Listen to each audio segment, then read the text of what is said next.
মৰমৰ ছাত্ৰ-ছাত্ৰীসকল, ভাষা জ্ঞানৰ কাৰণে অসমীয়া ভাষাৰ যিটো টেষ্ট লোৱা হয়, সেই টেষ্টত এটা অনুচ্ছেদ দিয়া থাকে। সেই অনুচ্ছেদত তোমালোকে পঢ়ি তাৰ কুৱেশ্যন আনচাৰবিলাক কৰিবলগীয়া হয়। আজি আমি আন এটা ভিডিঅ' লৈ আনিছোঁ। সেই ভিডিঅ'টোত আমি দেখাম যে কেনেকৈ আনচাৰ কৰিব লাগে। আচ্ছা, এতিয়া তোমালোকে চাইছা স্ক্ৰীনত এটা টপিক আছে। সেই টপিকটো তোমালোকক মই বুজাই দিছোঁ। অজিতৰ জন্মদিন আছিল। তাৰ সকলো বন্ধু আৰু ইষ্ট কুটুম একেলগ হৈছিল। সি বহুতো উপহাৰ পাইছিল, যাৰ ভিতৰত কিতাপ, খেলনা বস্তু আৰু কাপোৰ আছিল। অজিতৰ খুৰীয়েকে তাক এটা আচৰিত উপহাৰ দিছিল। সেয়া আছিল এটা গোলাপৰ পুলি। অজিতৰ খুৰীয়েকে দিয়া উপহাৰটো আটাইতকৈ বেছি পচন্দ হ'ল আৰু সি দৌৰি বাগিচালৈ গৈ ৰুই দিলে। অজিতে সদায় গোলাপৰ পুলিটোক পানী দিলে।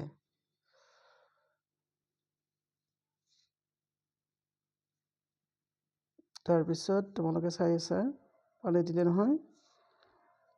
ইমানলৈকে পঢ়িলোঁ। এবাৰ চোৱা আকৌ। ৰাতিপুৱা শুই উঠিয়ে পুলিটো কিমান ডাঙৰ হৈছে চাবলৈ যায়। এদিন সি দেখিলে যে দুটা সৰু কলি ওলাইছে। সি কলি দুটা সুন্দৰ হালধীয়া গোলাপ হোৱালৈ চাই থাকিল। সি সুখী আৰু ৰোমাঞ্চিত হৈ পৰিল। সি মাকৰ সহায়ত ফুল দুটা ছিঙিলে। ফুল দুটা তাৰ মাক আৰু ভনীয়েকক দিলে। অজিতে সিদ্ধান্ত ল'লে যে সি বাগিচাত আৰু গছ ৰুব। এইটো আছিল আমাৰ অনুচ্ছেদ। এই অনুচ্ছেদৰ ওপৰত বেছ কৰি কেইটামান কুৱেশ্যন আছে। এই কুৱেশ্যন এতিয়া আমি ছল্ভ কৰিম। কেনেকৈ কৰিব লাগে মই দেখাই দিছোঁ, ৰ'ব। তোমালোকৰ ফাৰ্ষ্ট কুৱেশ্যনটো ইয়াত দিয়া আছে। জন্মদিনত অজিতে পোৱা আটাইতকৈ ভাল উপহাৰ আছিল। কি আছিলে? তোমালোকেতো নিশ্চয় পঢ়িছা এইটো। এইটো হ'ব আমাৰ চি অপশ্যন, গোলাপৰ পুলি। নেক্সট আমি এতিয়া চাম। তাৰপিছত কি আছিলে নেক্সট কুৱেশ্যনটো? শুই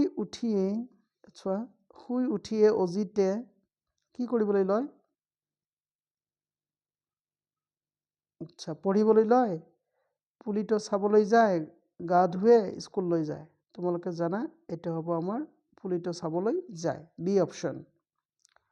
তাৰপিছত কুৱেশ্যনটো কি আছিলে? প্ৰথমবাৰ গোলাপৰ কেইটা কলি ওলাইছিল?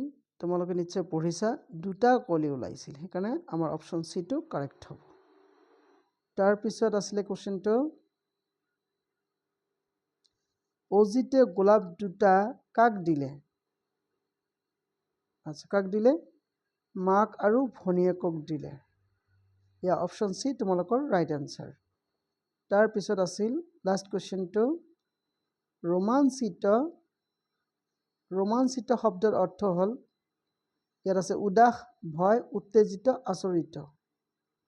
ইয়াত উত্তেজিত হ'ব নে আচৰিত হ'ব? ৰোমাঞ্চিত হ'লে এইটো তোমালোকক হ'ব আচৰিত হৈছিল।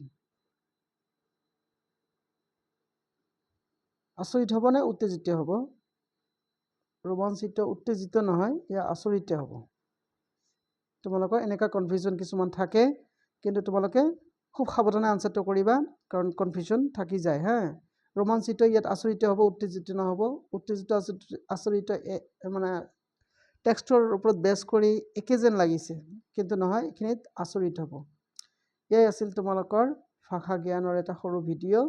তোমালোকে চাবা, চোৱাৰ পিছত কমেণ্ট কৰিবা। কমেণ্ট হিচাপে তোমালোকৰ যি প্ৰব্লেম থাকে তাক ছল্ভ কৰি দিয়া হ'ব। Thank U.